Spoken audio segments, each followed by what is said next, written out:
And before Florence hit the coast, many people packed up and headed inland as they evacuated, some even making their way here to the Tri-Cities region. Now, the American Red Cross has a shelter set up in Gray that's at Crossroads Christian Church for Florence evacuees. Currently, 21 people and 2 dogs are seeking shelter there. We are taking a look at the rainfall this afternoon and early morning tomorrow to see what happens here in our area because we could see the need to keep the shelters that are on standby in this current shelter open a little bit longer. And the shelter is free to stay in with meals provided. We met a family of 17 who evacuated from Lumberton, North Carolina, an area still seeing heavy rain and flooding from Florence.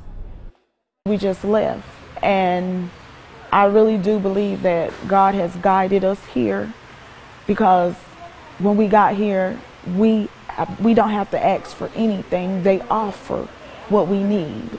And it's such an amazing feeling because I've never experienced this type of love before. They are very generous. Now, the Red Cross also has set up shelters across the state in Knoxville and Chattanooga. Well, News Channel 11 is partnering with the American Red Cross to get much needed help to the families impacted by Hurricane Florence. We'll have Red Cross volunteers here in our studio Monday morning to take your donations beginning on News Channel 11 this morning.